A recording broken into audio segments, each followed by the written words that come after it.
voice pace is also like Barack Obama's. They always move at a very moderate pace. Watch Barack Obama. You'll never see Barack Obama. I've never seen him do this ever. I've never seen him do this, go up to his right or to his left, which is a visual access.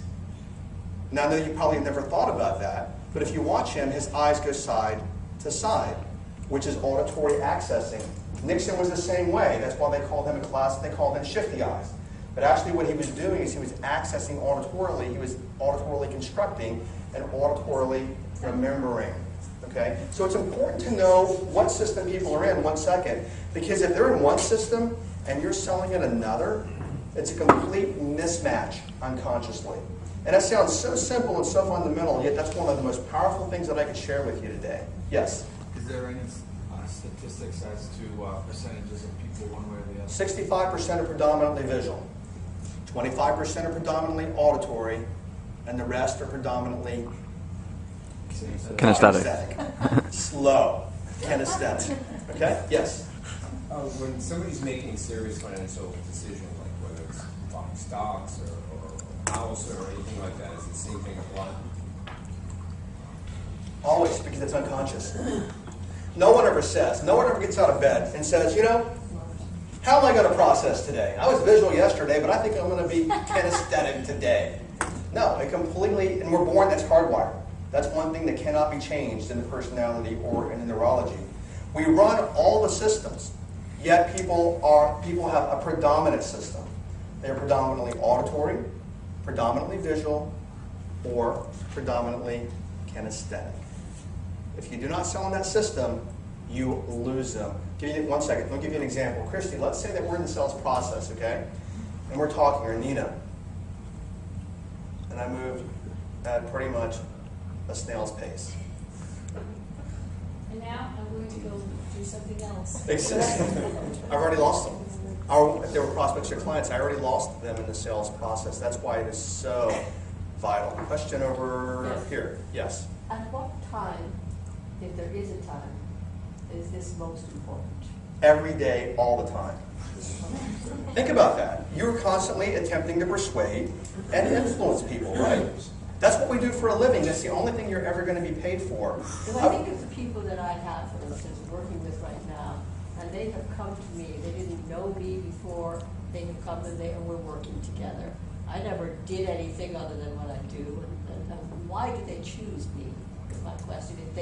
If they didn't have time to get to know me or to strategize, or if I didn't get to strategize. Great question. We have a lot of time this afternoon. Ask questions. Okay? Ask while you're here. Take advantage of our time together. What that could probably be is a couple of things. What was the question? Our question was this: how come some clients have chosen her, yet they didn't take a lot of time to get to know her? What that could be is that you're running very similar representational systems. What that means is, to whatever degree they're visual, you're visual, or to whatever degree they are predominantly auditory, you're predominantly auditory. When we have people that run the same kind of system, it's very easy for us to get in an unconscious rapport with them. One of my marketing people, she's Chinese and she talks as fast, and she's like, you know what, nobody can ever understand this. My girlfriend and I, we get together, and we're yap, yap, yap, yap, yap, yap, yap, yap, and everybody else can't keep up. So literally she moves that fast. So for those two to fall into that rhythm, just like that. I was talking to a CEO once. He is a general picture thinker. We're not going to cover it today, but your engineers are what are called specific thinkers, okay? And they may be small picture thinkers, not in terms of motivation, but in the way they chunk their information. So the CEO said, you know, I called the CFO at another company, and I talked to him for an hour, and I still couldn't get it figured out. I put my CFO on the phone with his CFO, and they got it done in 10 minutes. How come? Rapport. They talk the same kind of unconscious language, okay? One of my marketing people, his name was Chad. Chad was a very general thinker. He had a classic salesperson personality. And he worked for an upscale telemarketing company that I used. And when Chad sold my program, calling on it, he could sell it very well. When they put him on technical accounts, he couldn't sell the technical accounts. How come? Mismatch. He speaks unconsciously a different language. So it's along the lines, to some degree, of what Greg was talking about earlier. If you're not talking their unconscious language, you are losing your prospects and your clients, and you're losing money. Yes, sir? Well, you have a couple together that you're showing progress. Talk to the one you're talking to. Whichever one's addressing you, you talk right back in their system. And their Well, language. the thing is that one's a 25% and the other's a 75% camp. How do you deal with that when you're... Exactly what I just said. If I've got two people and I'm across the table, and many times, and it's karmic hell, a husband and wife will be different, okay? Or couples will be different. So if I'm talking to the husband and he's predominantly visual, I'm showing him all pictures, okay? I'm talking to the wife and she's predominantly kinesthetic, I'm slowing down, which I know that you're not predominantly kinesthetic, but I'm slowing down to their pace, and I'm also talking about how this feels to her, kind of feeling it gives to her. Can she get her arms around it? You know, what kind of vibe does she get from that? Don't you create friction because the guy that's... No, then I come right back, you're going to meet your pace right here. Whatever, okay, keep it really simple. Whatever pace you're getting from that person, even if you're talking to a panel, you always actually reflect the system of the person you're talking to. If they're visual, you be visual. If they're kinesthetic, you be kinesthetic, which means slow.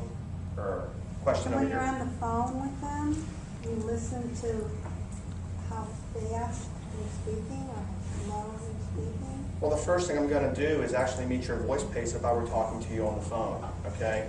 When I listen to people, when I hear people on the phone, what do you think the first thing that I'm listening for is? Their tone.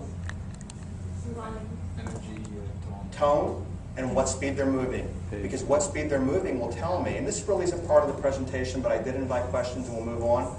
People that are visual move a whole lot faster. For example, think about how fast Christy moved, how fast Nina moved, and how fast did I move. People that are auditory will move at a more moderate pace, and people that are kinesthetic, snail pace. So I listen to their pace on the phone. So if I were talking to her on the phone, I would immediately, instantaneously, I would start meeting her pace. Because what if I got you on the phone and I'm talking this fast like this? She can't even keep up. Her head nod can't even keep up because I'm talking this fast. People talk this fast. I would completely lose you as whatever we're trying to do, wouldn't I? Okay. So on the phone, the first thing that I listen for, the first thing I ask myself, I hadn't thought about this, putting this in the presentation, but this is the first question I ask myself when I meet people. Are they predominantly A, V, K? Are they predominantly auditory, visual, or kinesthetic? That is the first thing I want to know from my prospect and my client. Because then what I start doing is I start communicating with them in their preferred modality of unconscious communication.